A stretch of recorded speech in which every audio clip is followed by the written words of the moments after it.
本师释迦牟尼佛，顶礼文殊智慧勇士，顶礼传承大安上师，无上甚深微妙法，百千万劫难遭遇。我今见闻得说者，愿解如来真实义。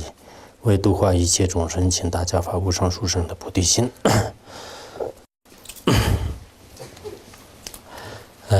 下面神助天僧章呢，继续讲何时以坦真飞天加多宝，谈会心见机，夺取一切地，便如未解脱，持人皆公理。佛陀定解脱，凡于不尽理。他这里就是说，这个外道的这种本事跟这个我们内教的这个本事呢，实际上是有着非常大的这个差别。但是世间的人们呢，因为极为愚痴的缘故，不一定懂得这个道理就前面所说的那样。这个在某一个时候呢，就是这个遍入天呢，遍入天的话呢，就是它是相续当中有这个非常慎重的贪心和这个嗔心，然后呢，就是跟这个飞天呢，就是进行这个就交流，就是在这个过程当中，他首先用一些狡诈或者是一些奸诈的这个行为来夺取了，就是他们的这个如意宝、甘露等等，就是一些这个财富就是这个飞天的这个家里的这种家宝呢，就是被遍入天就是这个夺取。像这样的遍入天呢，就是其实是他具有这个贪心的这种这个智慧就是他心思一些这个奸诈的这种计划就是最后呢就的确也是就是夺取了就是整个这个飞天所控制的一些大地。就是他刚开始的时候来到这个飞天里面有一个叫做是这个大力飞天吧，然后在大力飞天面前呢，就是要一块就是地，然后遍入天他自己化现为是这个很小，就是个子特别小的一个天人，就幻化成这样。然后当时呢，就是他也觉得这个飞天呢也觉得是我们之间是好朋友，就是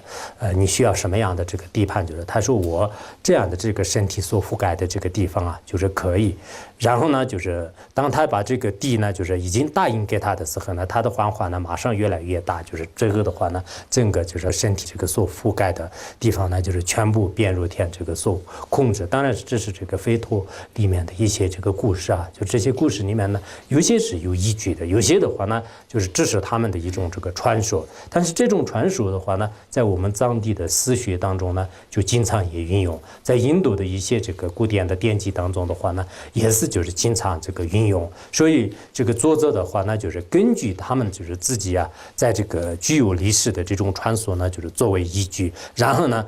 就是把这些这个故事呢，就是在这里就是让这个说明，就是遍入天呢实际上是他具有这个贪心，他贪着这个别人的财宝也好，别人的这个所统治的这个大地就是有这个贪心，也有这个嗔恨心，就是如果这个飞天当其他众生这个使用的时候呢，他心里面就是产生极大的这种嫉妒心和这个嗔恨心，然后他通过各种方法和手段来，就是最后呢，就是拉达自己的这个树立。这样的话呢，实际上是的确也是我们从他的行为当中可以看出来，这个遍入天呢，就是并没有这个解脱相续的这个贪嗔痴这个烦恼就是84000烦恼呢，就是并没有这个解脱的。可是呢，我们这个实践当中呢，就是成千上万个就是愚痴者，就是一些这个可怜的这些就是盲目者的话呢，就是都这个崇拜这个遍入天就是在这个印度来讲的话呢，最大的两个派系呢，就是大自在派和这个遍入天派。那么他们呢，有这个无数的人呢，就是会这个信仰他们，供奉他们，而每天都是在他们的殿堂里面呢，就是朝拜的人也是络绎不绝就是非常这个多的就是他们呢，就是愿意就是个供奉这样的。而这个佛陀的话呢，就是与这个遍入天也好，大自在天也好，与这些这个天神呢相比较起来的话呢，无论是他所掌握的这个智慧，所端出的障碍，从各方面的这个功德相比较起来的话，那就是远远就是超胜他们，而且呢，就是佛陀就是具足一切这个解脱的这个功德，自相续呢就是脱离一切这个束缚，这样以后呢，就是他也是让这个利益啊饶益这个无量无边的这个众生。可是这样的这种神者面前呢，低你的人呢，就是也可以说是这个少之又少啊，就是并没有那么多，就是所以这个佛陀呢，就是决定是解脱者，可是就凡夫愚笨的话呢，就是他根本不知道这个佛陀的功德，这样一来呢，就是就不懂啊，就是没有这个很多人就是低你佛，这是我们无论是在这个世界上的任何一个这个国家的这种人群当中呢，就是可以看得出来，就是极个别的像泰国啊、不丹呢就是像这个斯里兰卡和马来西亚什么这个尼泊尔，就极个别的国家的话呢，就以前的时候它是这个信奉佛教的国家，就是那么除了这几个极个别的这个大小乘的国家以外的话呢，就是在外面的这个世界上啊，就是大多数人的话呢都不信仰这个佛教，就是不信仰这个佛教的，就是总体看来呢，好像应该是在今年吧，就是今年就80年的。08年的一本书里面呢，就是说是现在应该整个全世界的人类的就66亿多啊，就是其中呢就是应该这个50多亿的人呢，就是还是有这个宗教这个信仰的，也就是说是整个这个85%以上的人呢，就是认为是这个信仰这个宗教的，但其中呢。就是这个基督徒啊，就是基督徒的话呢，就是应该是最多的，就是应该22亿多啊，就是占整个这个人类的这个1/3。然后过了之后的话呢，就是穆斯林教，就是穆斯林教是应该3亿多，13亿多，就是占这个1/5的这个人口啊，就是然后过了之后的话呢，我们这个佛教的话呢，就是据有些资料当中说是这个3亿多啊，就是3亿多人们呢，就是这个信佛教的当然这个从这个角度来看的话，那就是这个佛教的确是这个学佛的人就是不是很多的，当然只不过是他们这个统计的，就是不统计的人，真正信佛教的、学佛教的人，可能就是统计起来的话，那就是往往不止的。因为现在很多公务员呢，很多有些人的话，那就是他这个心里面就是这个信奉，就是每天的这个学佛啊、念佛啊，就这种现象是应该是有的。但是他会不会统计呢？他不敢统计，就是连皈依真的不敢办呐，就是到寺院里面去的时候的是，他东看西看，就是害怕有没有电子烟啊，有没有什么这个监控器啊，就非常害怕，所以说呢，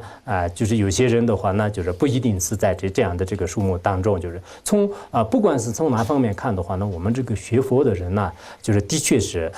这个并不是这个非常多的。为什么不多呢？就是我们应该这样讲，《苏僧传》里面也这样讲的，因为这个佛教的这种深层道理啊。就是无上的这个功德呢，大多数的这个凡夫人呢，就是不知道，就是高深莫测呢，一般的人呢，就凡夫人呢，就不可能了解。应该这是非常好的一个理由啊。比如说我们实践当中的真正纯净的价值、天主的价值，或者是如意宝的价值的话，具有智慧的人呢，就是才能可以就是了解。而一般的我们这个实践人的话呢，他们也是根本不懂，就是他们呢，就眼前的就是一些这个知识以外的话呢，就是更深层的这些道理呢，就是绝对也是不会动的。好像在这个四百论当中呢也说了，就是说这个婆罗门尼悉如来三所中，婆罗门尼悉如来三所中，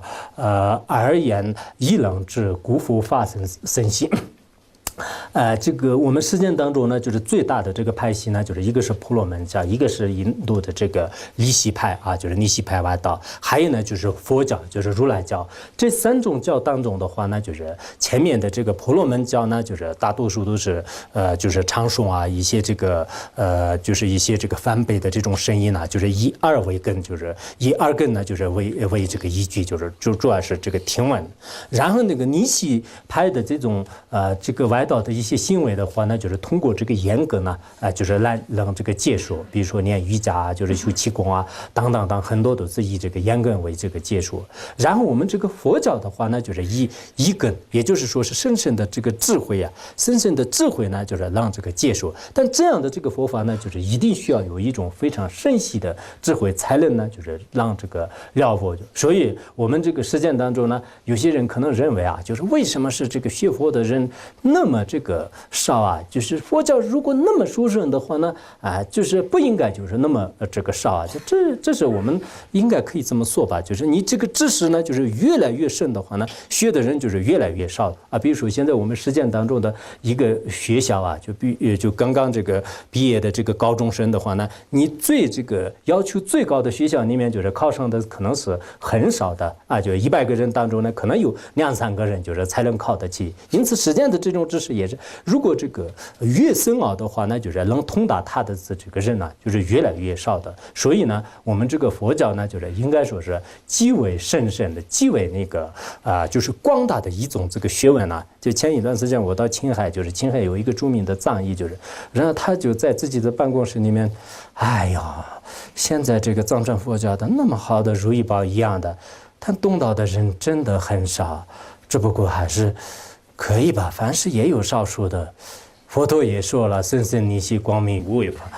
肯定不会懂的。很多人这是情有可原的，他自言自语的在那里叹息，我觉得也是对。的确是我们现在藏传佛教也好，整个佛教那么好的这个如意宝一样的这个神圣妙法，可是大多数的这些这个芸芸众生的话呢，就是那根本就是也不信，有些信的也是除了迷信以外，就是根本没有通达真正的这个佛法的这个教义。所以呢，这个佛法的教义呢，我们这里啊，很多人应该要明白，就是它是非常神圣的，并不是简单的，并不是1、2个论点的这个教义呢。现在实践人的有些人呢，就是好像看到佛教的1、2本书之后呢，认为是佛教已经就是精通了，马上呢就开始写书啊，就是说是佛教那个地方不对，这个地方不对，非常可笑的。就是我们也经常看一些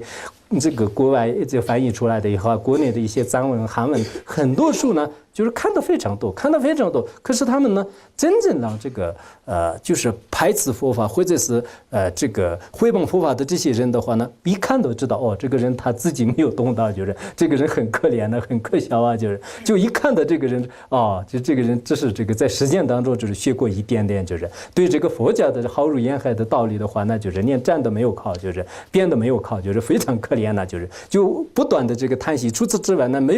有就是想到起这个人真的是对佛教说的有点厉害啊，就是我们佛教会不会真的出现一种这个麻烦呢？就根本连一个怀疑都不会让这个生起来，所以现在实践人的话呢，的确是有时候啊，就是特别的这种这个愚笨，就是他凭自己的这个分辨力，只看1、2本书啊，就并不够的。我们知道我们现在这个佛教的这个像藏传佛教的话，那就是大藏经有这个100多汉，而这个论著的话呢200多汉，那200多汉的一部论点的这个意义的话呢，要学很长时间。我们的可以说是这个20-30年呢，就是可以说反反复复的刻苦专心的已经这个学的，但学越学呢越这个深奥的啊。因此实践的这些人的话呢，就是以研究的口吻啊，或者是以这个考察或者是考古啊，以各种这个好听的一些这个词来就是掩饰自己，然后呢就是学几年呢，学几天呢，那根本不可能通达这个佛经的这种内容。所以呢，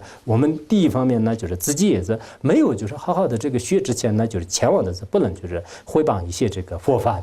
然后呢，如果有人呢就是这样说的时候呢，也不能就是随随便便就是随波逐流啊，应该要观察这个人肯定是没有懂佛教的。自古以来2500多年的整个历史长河当中，哪一个人能站得出来啊？就是说这个佛教真正让这个破次无业啊，没有，到目前为止是没有的啊。就非常这个权威的、非常典型的这些科学家和哲学家的话呢，他们对佛教面前是这个五体投地，可以说是恭敬有加。而现在的就是有些人呐，就是孤陋寡闻的几个别人，就自己呢就举出一些似是而非的理由来，就是这个表面上呢就是装着这个就是对藏传佛教如何如何，对这个整个佛教如何如何，那这些都是只显露自己的这个无名愚痴。除此之外呢，根本就是说不到就是佛教的任何这个就是不良之处。佛教的教义的话呢，就是纯洁无垢的，就任何人也是没办法说他的就是他就是这个真理，自然真理啊，就是这种这个自然真理的话呢，就是确实是这个完美又是公正的，就因此任何一个人呢，就是也没有办法驳斥他。哎，我不说了，不然等会有讲吧。下面就是说那个大地系四样腰带沉甸甸，始终欲变弱，大逆成痛苦，一成功能热，火成无有望，陪满月光以大地上统治的统治，地上的统治是吧？下面呢就是讲那个对这个佛陀啊，就是做供养的话呢，那么这个功德就是非常大的。在这里用一个就是这个印度的一些古印度的一些史学啊，就是修辞来这个就是说明就是也是一个前面的这个故事啊就整个大地呢就是系着这个四大洋的那个腰带啊，就是因为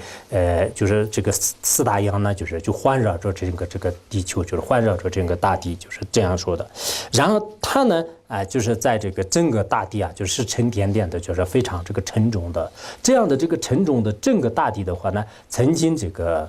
有一个飞天，就是大力飞天呢，他呢就是因为就是刚开始的时候呢，就是边如天的所要，就已经这个赐给他了，就是已经给他了，已经给予他了。可是按理来讲的话呢，就是给了这个大地的话呢，就是这个大力天子呢，大力这个飞天的话，应该获得这个快乐，获得呢就是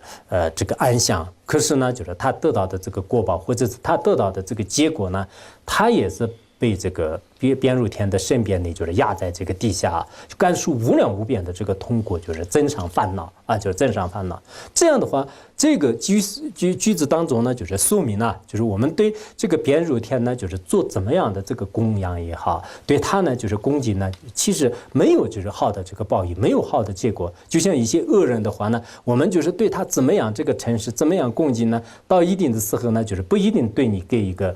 就是你所满意的这种这个答复啊。就是现在的有些黑社会的人的话呢，就是当他实力比较不错的时候呢，就是他对属下的人呢，就是给一些彩礼啊、地位啊，就是给一些。但一旦他不高兴的时候呢，很有可能把你这个统统杀掉。就是实际上的话，真正是具有烦恼的、嗔恨心的、贪心的这些人呢，暂时你把他当作是你自己的这个依靠处啊，实际上到一定的时候呢，就是他不一定是对你这个真正是这个帮助的，因为他始终的目的的话呢，就是为自己的，并不是为你的。而佛教的真正的这个大乘菩提心的教义的话呢，就是没有任何条件的下为你帮助。实际上并不是这样的。比如说两个人成家的话呢，就是并不是为你而好的，为自己而好。一旦你的有些行为不如法，或者是不过关的时候呢，就是他肯定是杀你，或者是打你、骂你，就是因为自私自利的这种前提下，所作所为的话呢，全部都是这个变成痛苦的因。而以利他性的这个前提下，或者是他的操作下所形成的一切事情的话呢，都是这个发出这种这个快乐的光芒啊，就是所以说呢。他这里说边如天面前呢这样的这种供养也好，就是这个做功德呢，就是不但没有这个好报，反而呢就是产生这个痛苦。与这个相反的，对这个佛陀面前呢，我们做一个稍许的供养，其实它的果报呢，就是非常这个广大的啊，就非常广大的。始终啊，就下面就是说这个曾经呢，就是这个像这个微尘啊，就是这个尘沙，就是尘沙的话呢，就是供养过这个冷热这个佛陀啊，就是供养过冷热佛陀。在王舍城的时候呢，有一次佛陀跟这个阿难呢，就是一起到这个城市里面去这个化缘，就是在这个时候呢，就是远远的地方有这个两个孩童啊，就是正在用那个泥沙来就是玩耍。这个时候有一个孩童叫做是这个生者孩童，生者孩童呢看见这个佛陀的这种庄严的圣像的时候，就心里面产生了无比的这个欢喜心和嗔痴心。然后呢，就是他马上想供养。当然，这个作为小孩的话呢，没有别的公平，就是他们用这个泥土和这个泥沙来就是玩耍的话呢，就是他马上用这个泥沙，就是抓一窝，就是准备就是供养。但是呢，就是他因为个子特别小啊，就没办法，就是然后另一个孩子呢，就是他就下面就是跪着，然后在他的这个身体上面呢，就准备供养。供养。然后佛陀也是很这个亲切的，就是这个万下药，就是然后在钵盂里面呢，就是供这个就是他所供的这个泥土呢，就是已经这个结束了啊，就结束了。结束之后的话呢，就是他翻回去也是用什么那个用这个水就是合在一起，就是什么那个占那个僧众的这个身份啊，就是也有这样的。毗拉耶经里面有可能不同的说法。然后以这个国宝的话呢，当时这个佛陀也是告诉阿难，就是这个孩童的话，我这个涅槃100年之后的话，那就是变成这个整个这个就是在这个印度那边呢，就是能统治这个印度的一位就是大王，就是叫做无忧王，也叫做呢就是阿育王啊，就是变成这个阿育王然后当时那个学习他的这个孩童的话呢，也变成了这个阿育王的这个大的这种这个大臣啊，就是大臣，就是所以说就是以这样的这个，不要说我们真正的贡品也好，鲜花也好，或者是一些这个其他的财物供养那个佛陀的功德是不可思议的。甚至孩童呢，就是在玩耍的过程当中，或者以这个泥土供养这个佛陀，就是这样的这个殊胜对境的话，最后呢就是变成这个王位，就是阿育王呢，就是大家也知道，虽然他在这个前半生的时候呢，就是也这个统治很多这个国家，就是在印度来讲呢，就是孔雀王朝中他是就是第一大，就是统治整个印度的就非常了不起的这个国王，就是当时呢就是在先线上是也杀害了一些众生，但后来就是他的后半生的话，那就人们称为白药王，就是那么他就在整个这个弘扬佛法方面呢，就是也非常这个他的事业是极其广大的，而且呢就是在整个世界上就是他造了这个84000个这个佛塔，就是佛的这个舍利呢，就是光奉于整个南瞻部洲就是这样的这个国王呢，也是通过这个前面的就是简单的这样的一种怎么说就是公平，就是才能就是得到的所以我记得在这个华严经呢，就是这个释地菩萨占卜戒当中呢也说过，就是说是这个若得见于佛，舍利一切障，就如果我们见到了这个佛的话，那就是佛像也好，佛也好，这样的话就是让这个断除一切这个障碍的，然后张扬无尽福，成就菩提道，就是就张扬这个无量无边的这个福德，就是平时我也是经常在这个课堂上就是口口声声都是说我们这个希望就是平时就是这个供养佛像就是把这个看见佛像，自己家里面的佛堂这些做一点，哪怕是一根香一盏灯这些都是要不断的这个供养，这个功德是不可思议的就是尤其我们这个大人的话呢，很多人都应该会这样供养，但是这个小人的话呢，就是有些小孩的话呢就是一定要在这方面就是也要这个提倡就是以后真的我做前天所讲的一样，就是以后我们像那个菩提学会当中的很多的这种父母如果有一些孩童就是在这个学校里面上学是当然是可以的，这个是应该是按照这个现在的课程这个学习，就是这个应该就是不用这个住着的。然后有一些星期天或者是平时放假的时候呢，有些老师就是老师就是懂一些佛教的，哪怕是讲儿童佛教课里面的一些故事也好，或者其他里面的一些故事的话呢，让他们集中在一起，就是老师呢给他们讲一下一些佛教的这个故事，然后让他们呢就是从小都是就一方面积累一些福报，就是从小都不要就是变成像我们有些人一样，就是生长的这个环境的话呢，就是只有这个杀生邪淫除了这些以外呢，就是根本没有一种这个就是积累福报的一个机会的场合，就是非常这个可怜。为什么现在很多人的这种见解始终是扭转不过来，就是特别可怕的原因呢，就是你在小的时候呢没有这个接受非常好的一种这个教育，就是所以我的从今年开始呢，应该给大家就是提倡就是从小学佛培育爱心，就是这么一个口号呢，就是让大家就是应该这个学习佛法，尤其是人的这个儿童时代是在这个一生当中脑海当中的记忆是最这个深的，因此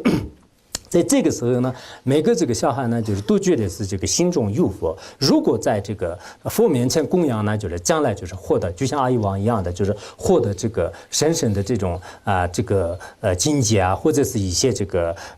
好的果报就这样的一种理念，在每一个人的这个从小的这个心底里面呢，就是逐渐成熟的话，他长大以后也是不会呢，就是变成特别可怕的贪官或者是一些恐怖分子或者是一些就是对自他有害的一些这个就是这种这个坏人啊，就不会这样的。因此呢就是希望啊，就是我们这里的这个导友们，我们这个学院里面的话呢，就是的确也是这个文素学校呢，就是现在各方面呢，就是很多老师的真正的这个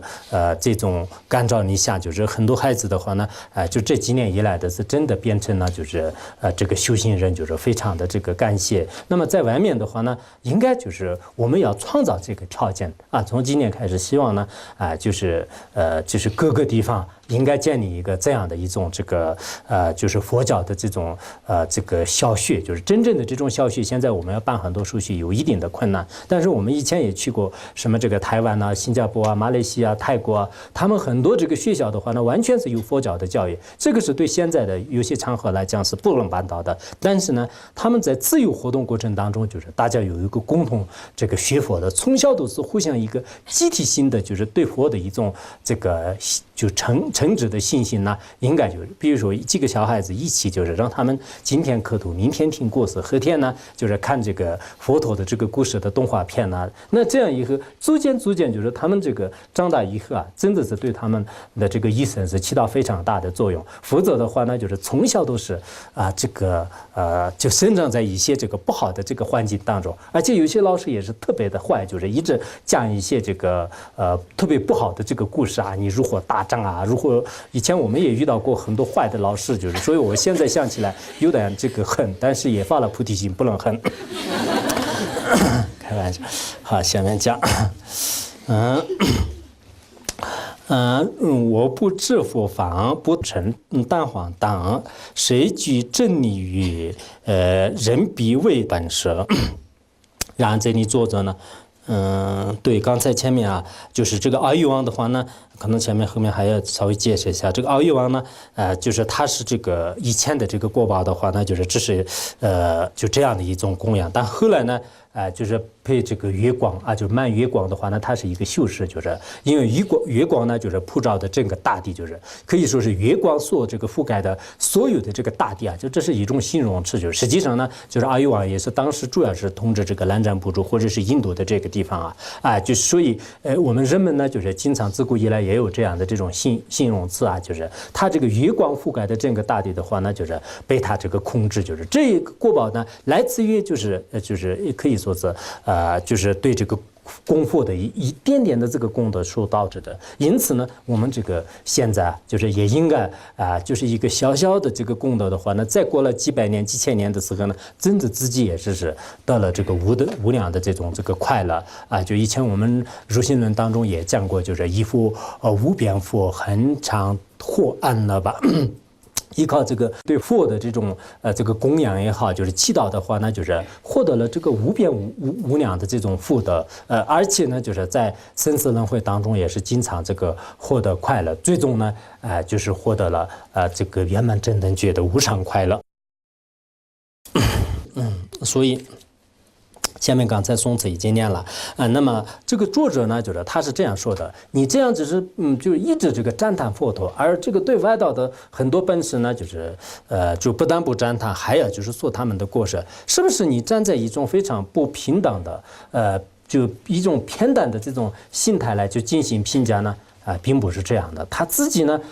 就认为是自己啊，就是非常公正的这个立场上呢，是这样这个就是说的怎么说的呢？他说我自己呢，就是既呢就是不这个疏持，或者是不信持呢，就是佛陀的这个观点呢。就是我认为，因为我是这个佛教徒我皈依了佛，我这个学了佛，所以呢，我一定要就是要赞叹这个释迦牟尼佛的这个功德。就是他说他并不是这样的就是因为一方面他从自己的这个家族来讲的话呢，他是婆罗门教，也是呢就是这个自在大自在呢，就是作为他的这个本色，就是他的从整个家庭配系的话呢，也是这样的一种这个家庭，所以我呢就是没有必要就是站在这个佛教的这方面，就是然后同时呢，他也没有这个从内心当中诚恳或者是诽谤呢，就是外道的这个单簧派啊，或者是神秘在线人啊，或者是裸体外道的这些本事啊，他也没有必要呢，就是诚恳他们。昨天前面也讲了，因为他们呢也没有抢夺他的财产，也没有呢就是变成他的怨恨的敌人，也从来也没有害过他。所以我们也是这样的，我们平时呢也应该就是这样想，我们呢没有必要就是站在这个佛教的这个角度，也没有呢就是必要就是站在这个外教的这个角度。首先我们要真正以很公正的这种眼光或者公正的这种心态来就是观察，到底是哪一个教派是好。其实这样的这个想法呢，我们还没有皈依的时候，或者说你已经皈依了，但是皈依之后也你用你的智慧来进行这个观察。观察的话呢，我们没有必要站在自方，也没有必要就是诽谤就是他方，然后自己呢要通过智慧来观察哪一个宗派当中呢，就是具有这个真理。就是符合事实的这个真理啊，不管是从这个空性方面也好，显现方面也好，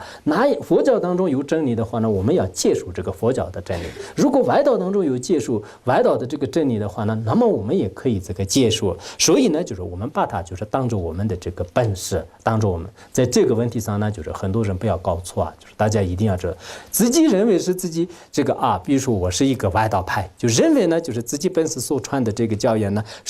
是这个真理的话呢，就是这是不对的。为什么呢？因为他的这种真理呢，就是能不能经得起这个一切这个理论的推敲，就是一切这个校正拟真的这种这个观察。如果经不起的话，凭我们的相似的智慧呢，认为是它是真理的话，这是不合理的。因此呢，对这个真理要真正通达的话呢，就像是作者一样的，就是这个作者的话呢，他精通呢外道，有精通呢就是我们这个佛教，在反反复复的比较和这个观察之后呢，最后他得出来的结论呢，就唯一的这个释迦牟尼佛的教法当中呢，才有这个圆满完整的宣说了世间的这个真理。然后呢，就是他开始这个抑制他的，而并不是呢以这个迷信来抑制。我们有时候是抑制上师，也是应该是需要这样的就哪一个上师呢？真正是这个符合就是这个条件，就是上师的这个条件的话呢，我们就是依着他并不是因为这个上师是对我很好，就是所以我要依着因为上师和一些诡异的这种事件的话呢，我们甚是大事，并不是世间上是你给我财物，所以我要给你财产呢，不是这样的。所以这个关系呢，就是非常要这个值得慎重。这样之后的话呢，就是最后这个作者呢，就是才可以看出来，就是整个实践当中的话呢，就是唯一的这个释迦牟尼佛的这个真理呢，就是千真万确的这种真理呢，就是任何一个外道本师呢就没有这个让这个说到的。所以呢他并不是因为自己是就是对这个佛教就是特别喜欢呢，就然后就开始赞叹，不是这样的。所以我们上师如意宝呢，经常也是赞叹我们这个佛教的时候呢，就是都是用这个教证就是包括上师原来在这个加拿大的一个众会当中就是中巴仁波切的众会里面呢，也是这个就是引用这个教证就是来这个宣说，他也非常这个公正的，已经这个50多年当中呢，就是细心研究这个佛教的真理，但是最后呢，的的确确也是知道是这个佛教的哪一个真理呢，就是都没有任何的这种这个过失，没有这个任何的这个错误。所以现在呢，就是到了这个年龄的时候，也是对佛教的所有的理论的话呢，就深信不疑。所以我们实践上的话呢，就是真的是这个就像佛传里面就是所讲的一样，就是在整个天上天下的话呢，就是佛陀的这个真理呢，就是唯一的这种这个正确，就是这一点呢并不是我们实践的一些这个空谈的这个赞叹就是不是这样的。真正符合实际真理的一种这个赞颂就是一种赞扬，就是天上天下无如或十方世间也无比就是是这样的这种这个说法呢，就是天上天下的是真的是就是像这个佛陀那样宇宙人生的整个一切这个这种本体事相就是以非常这个神圣的智慧来就是通彻的就是圆满的这个宣说呢，就是没有的就世间所有我今见一切无有如佛者，就是很多那个占文当中也这样讲的嘛。世间的一切的这种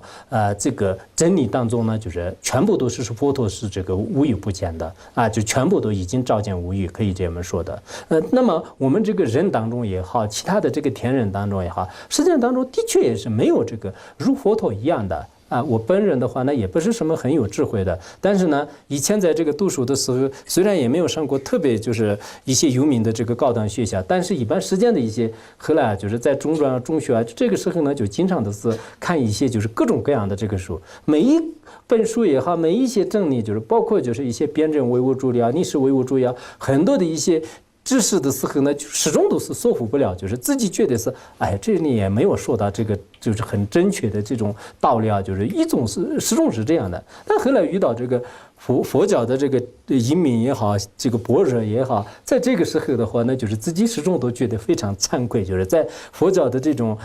这智慧的汪洋大海面前的话呢，自己呢就像是那个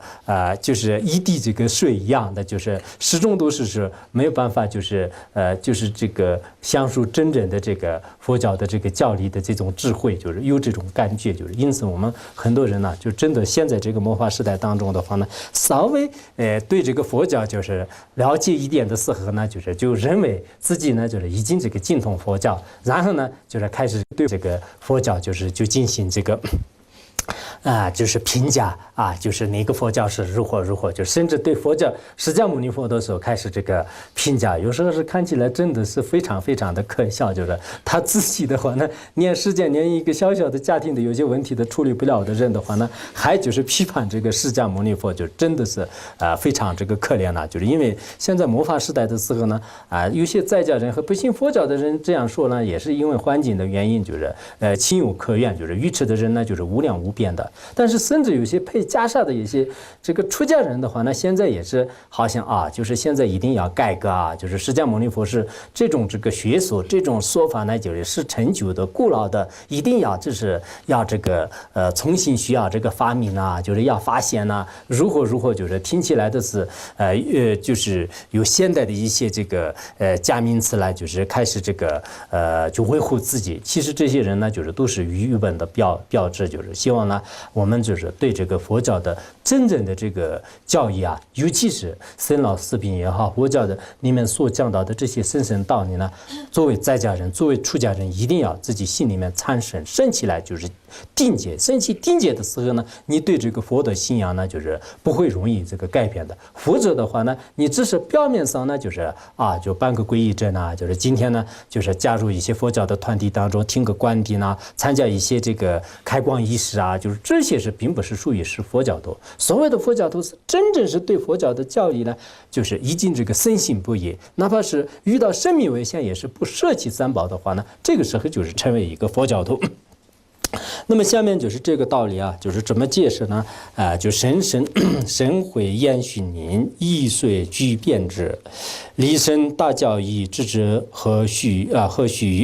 他这里说这样的这个佛教的教义的话呢，其实一定要有这个非常深细的这个智慧眼来这个进行寻觅。寻觅过后的话呢，我们要依着什么样的这种这个佛教呢？就是依着什么样的这个教呢？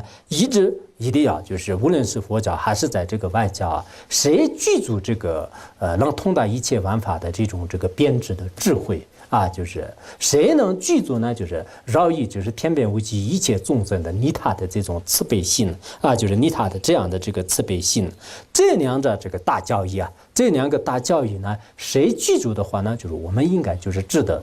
就诚信这个意志就是唯一的这个佛教当中呢，有大智慧和大悲心。我们平时所谓的这个智悲双运智悲双运的话呢，就是应该说是佛教的教义当中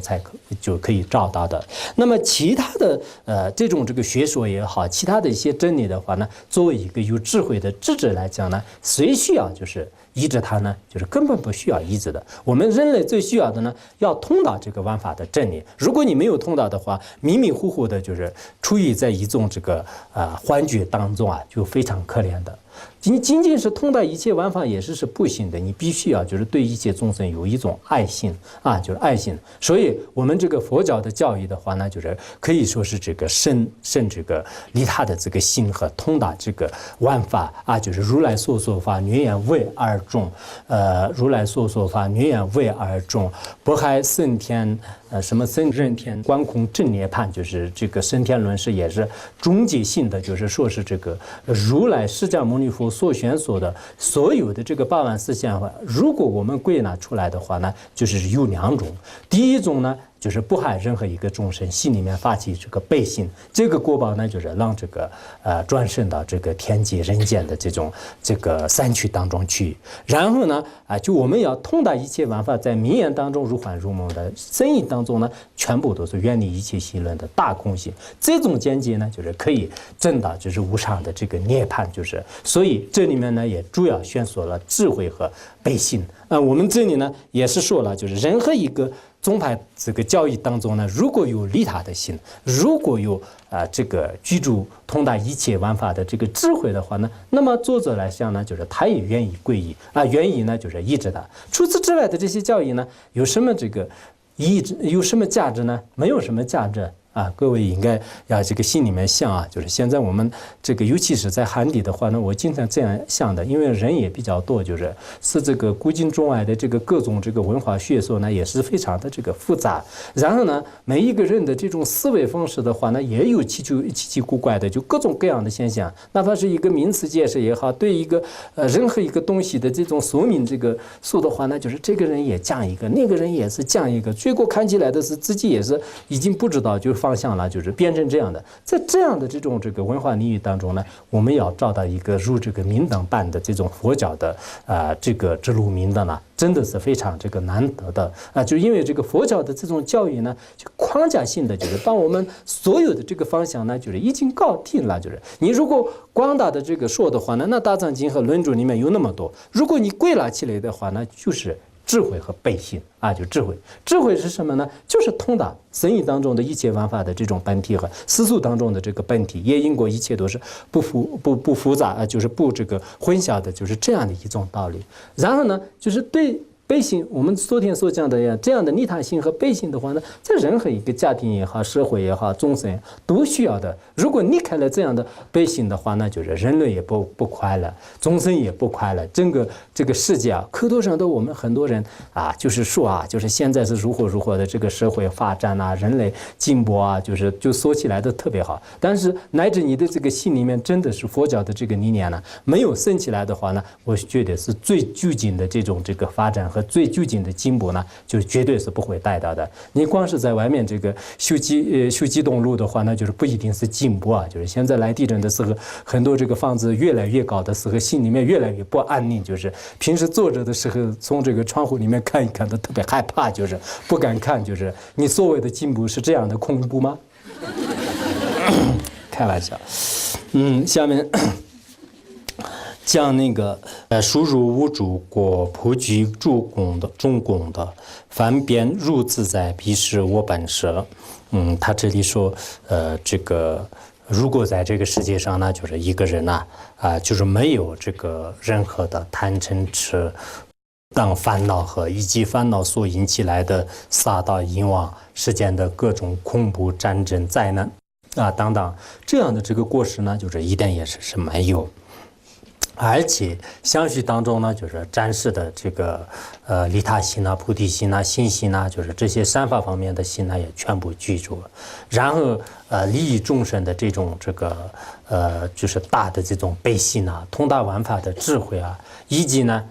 就是实践和出实践的一切功德呢，就是圆满这个具足就圆满这个具足。那么这样这个具足的话呢，我们这个名称上呢，就是不计较就如果这样的功德在实践里面的这个边入天也好，梵天也好，地摄天也好，还有那个大自在天，以及呢就实践的一些这个天神天龙八部等等这样的贵神谁具足的话呢，就是那么这个作者就是他说是我也是可以皈依他。但是实际上呢，这是一个梵文，就是也是不可能的，因为佛陀的话呢，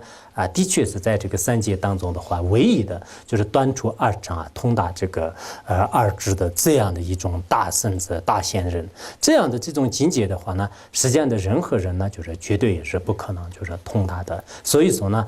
我们大家呢就是也不要这个误解就是这里面已经说了，就是说是边入天和自在天呢，作者说是我要这个皈依，就是我的本色，所以我也是应该要这个皈依世间的天龙八部就这种说法呢，的确也是不合理的。我们将近说法的话呢，让很多众生呢应该要取舍一些道理，就是我看现在的有些人的话呢，也是讲一些那个佛教的道理就是别人也是问那个比如说就是这个天龙八部或者是一些妖魔怪怪可不可以这个定你的话呢，就是有些人说是这是可以定你。为什么可以定你呢？因为在《华严经》里面呢也讲了这个情与无情同源什么这个同源种植就是情和无情呢都有这个发心，就是然后我们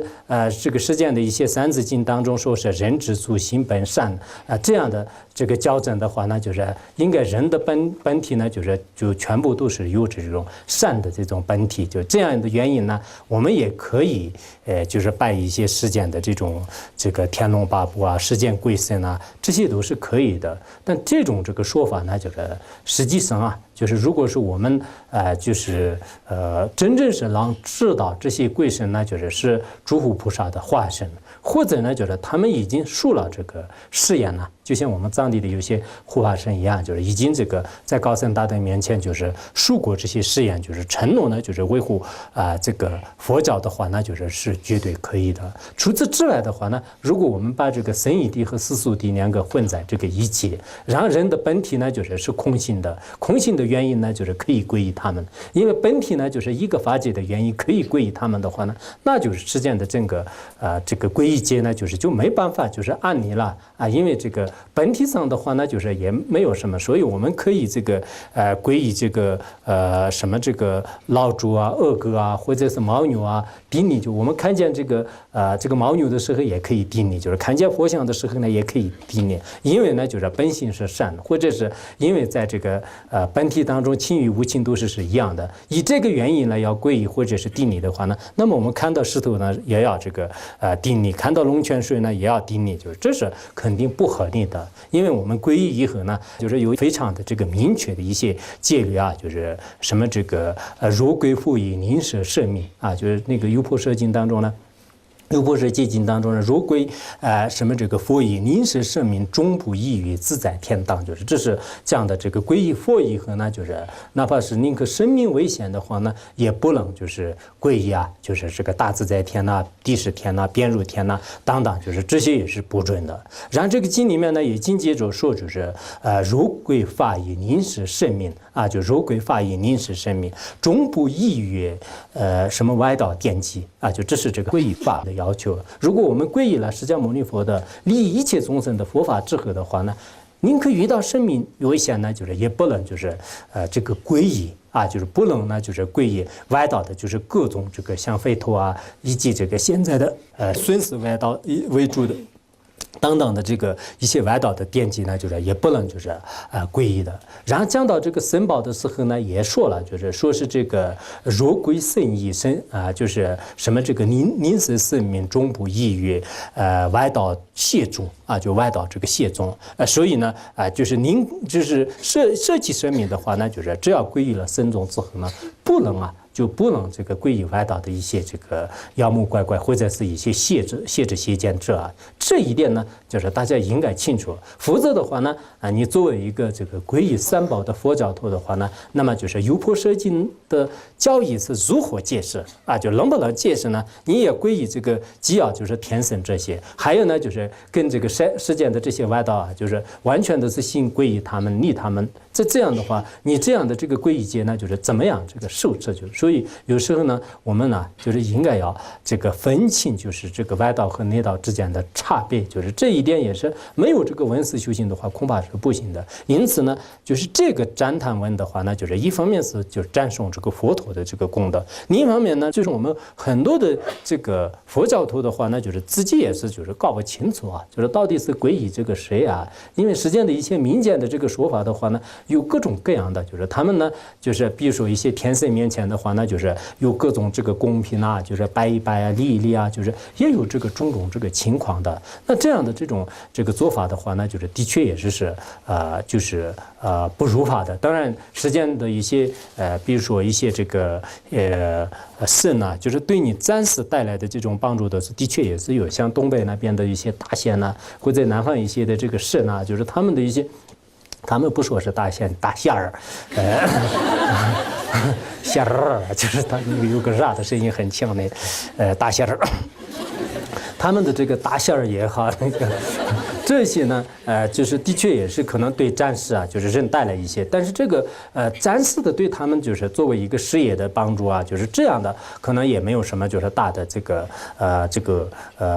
危害。就最主要的究竟的这个皈依是不行的。为什么这样呢？因为在我们这个世界上呢，就是最究竟的利益呢，就是唯一这个佛陀呢，就是才能赐给你的啊。就这个大家原因是这样的，并不是我们刚才讲的，因为佛教呢，就是成为佛教徒的话呢，你必须要现在有些上师一样的，你必须要当我的徒弟，就是千万不能就是到这个别的上师哪里去。如果你到别的哪里去，你已经背叛我了，就是从此以后我不理你，就是不是这样的。因为真正在世界上的人们众生的话呢，就是很可怜的，他要寻找一个解脱的路。解脱的路呢，就是在这个世界上是唯一的这个佛陀就是才有。但是佛陀的这个真理的话呢，在佛法里面可以出现的。这种佛法里面的内容呢，就是唯一的这个僧众呢才可以这个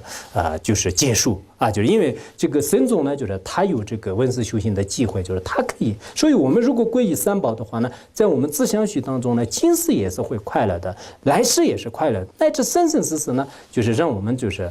这个获得这个解脱的，就是这就是原因是这样的啊。比如说我们有些父母的话呢，就是觉得是这个一个好的老师的话呢，把自己的孩子呢，就是你一定要就是依着这个上老师啊，就千万不能就是其他的一些坏老师，就是坏老师的话呢，你就是依着他的话呢，就是可能就是不会有好处，就是所以说就像我们实践当中呢，以真理为标准的话呢，就是这个皈依这个三宝以后的话呢，就是不能皈依的原因呢，就在这里，并不是呢，就是我们这个佛教徒啊，就是太这个确认了，就是因此让你皈依以后的话呢，就是一定要关在这个里面，就是不让出去啊，不是这样的。如果你出去也是可以的，可是你的这个方向呢，这是我们顾名思义自己也可以想得到。真的一个人呢，就是皈依佛教的话，他的来自生生世世呢，都是以一种快乐的这个开端了。如果这个人今天就是已经皈依了佛教，但是明天已经背叛了的话呢，对我们来讲都是没有什么这个损害，可是对他来讲呢，还是有很大的这种损失。所以呢，就是在佛经里面也是有这个要求，就是因此我们如果就今天呢就是皈依佛陀，明天呢就是到这个外道的这个殿堂里面去开始这个杀鸡杀这个鱼啊，然后这个供养就是他们的天神的话呢，的确也是没有这个大的意义。所以我们在座的很多包括这个出家人呐，就是以后呢就是到这个一些社会上的时候呢，一定要注意自己要有一种稳定的这种见解。如果没有见解的话呢，真的是对这个外面的这个错综复杂的社会或者是环境呢，人的这种心呢，就是特别容易改变了。就这样改变之后的话呢，原来是你是一个非常这个名副其实的佛教徒，可是后来呢，因为种种的这种因缘呢，你的朋友和你的环境的这个压力下呢，就是最后的这变成一个外教徒的话呢，就是我们听起来也是这个很伤心的。对你个人来讲呢，你自己倒是可能还觉得是好像这个自己很有成功感，就是实际上呢就并不是这样的。一定要就是现在具有这个上师三宝的这种殊胜对境的时候呢，就要经常这个发愿发誓我这个来自生生世世呢不离三宝。我们的经常是朝拜一些身体就是一些上师年前发愿的时候呢，就某某的这个像来自生生世世不离佛法的这个光明，一定要利益众生，就是经常这样想到的。希望我们平时呢，包括自己在家里就是做禅就是家里修一些山根的时候，也经常这样想就这是非常重要的一个事情。下面就是说，这个就因为就是他呢，就是具有这个功德的话呢，如果这样的功德在别的一些这个天神具足的话呢，也可以皈依，但是呢，实际上是也不可能的。然后书若无过失，且有无量德，具备一切智，我即皈依彼。在这个世界上呢，就是任何一个人呢，如果就是前面所讲的那样，就是危害众生当，就是一切这个过程呢，就是全部没有，就一切障碍呢，就是全部就是断除，而且呢，就是具有这个浩瀚无垠的、无量无边的深厚义和，以及这个三藏十二部当，就是所有的这些这个教理真理的这个功德已经圆满这个具足，并且呢，就是具足了利益一切众生的这种大慈大悲心。然后呢，就是这个今所有之和如所有之的，就是广大无边的这种智慧，这样的这种神者，这样的这种本事的话呢，作者也说是我是这个从内心当中的话呢，一定会是这个皈依他。为什么皈依他呢？因为这样的这种本事呢，就是才可以呢，就是引入让我这个前往解脱这个之路啊。最后呢，就是让获得了就是无有任何痛苦的这个彼岸的这种这个快乐宫殿啊。就是最后呢，我们就是每一个人呢，应该要这个心里面想，在这个世界上呢，除了佛陀以外的话呢，当然就是具足这些功德的人和这个世间和出世间的这些鬼神也好，人类当中是没有的。我们现在人类里面呢，人们都就是认为是就这是非常了不起的一些智者啊、学者啊，还有一些这个国王啊、大臣啊，就是这些呢，人们成千上万的人呢是非常这个崇拜的。现在的有一些明星啊、个性啊，我都有时候看见呢，就是很多就是无数的人呢，就是追着就是追随这些这个明星个性的话呢，就是其实是人很这个笨啊。我并不是对这些明星个性不满意，就是他们就是有他们的特点，他们有他们的能力，我们没有什么这个嫉妒的。可是人们呢，他就有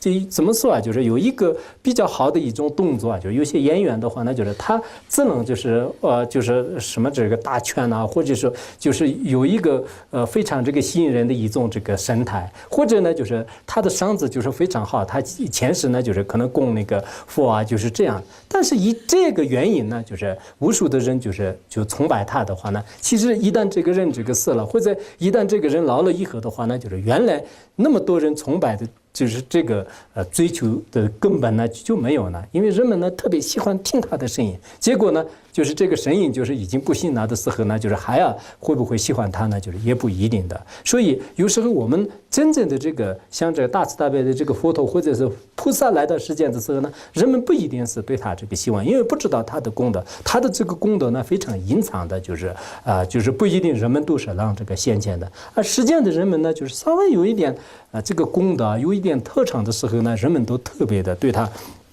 这个崇拜。就是不管怎么样呢，真正对我们带来利益的呢，就是这个佛陀啊，就是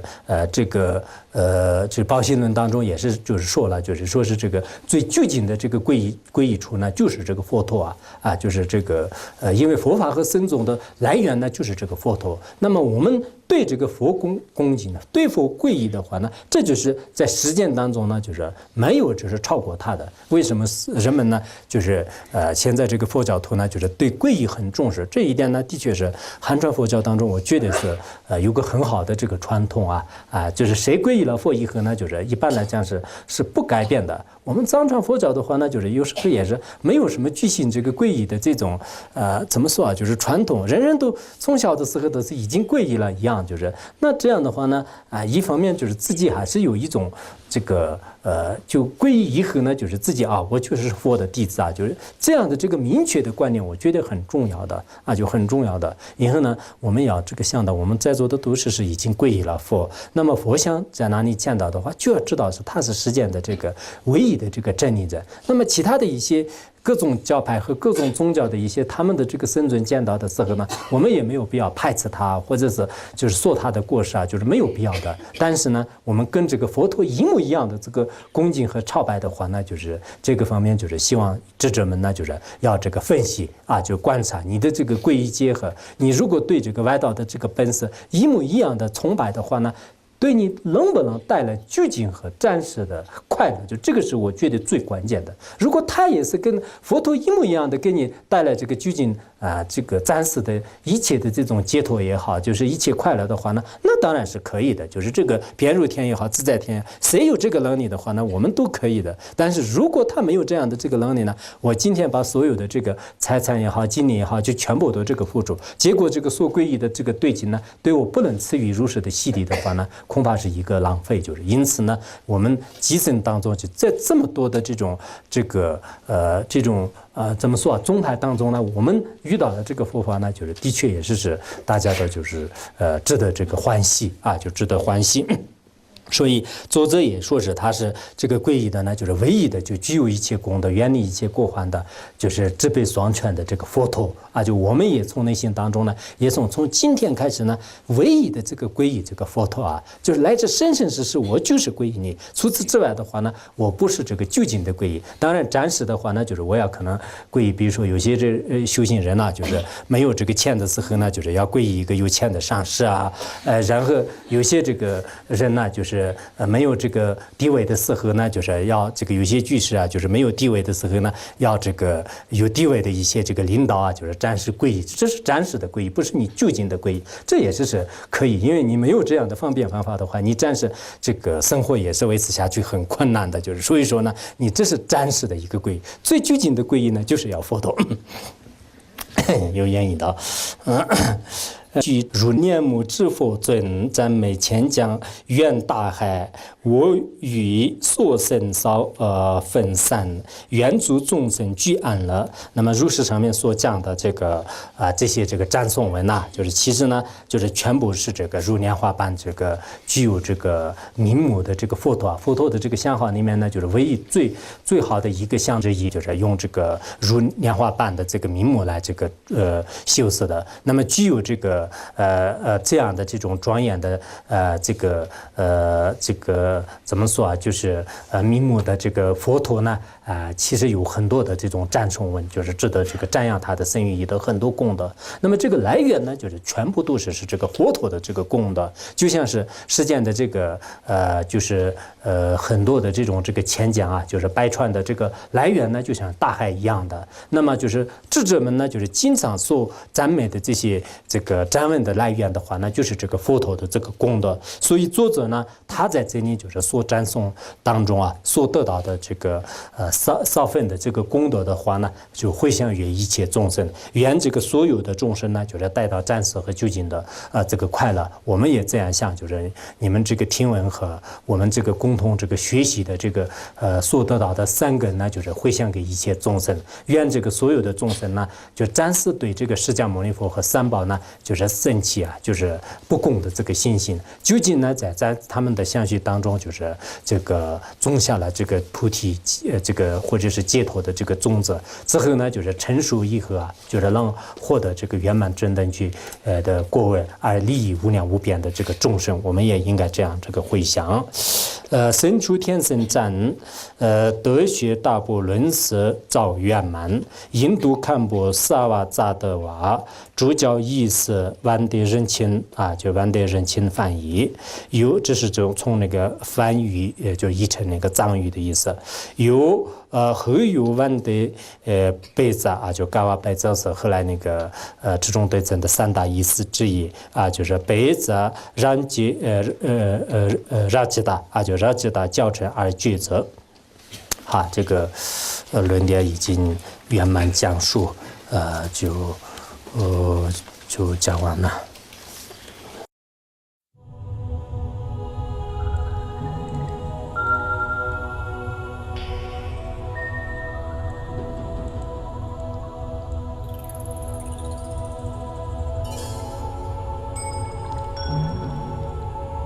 Sonam dei tanse thogani tonani de jana pasi jirgana jirano chupai chupun sonen dra dra sha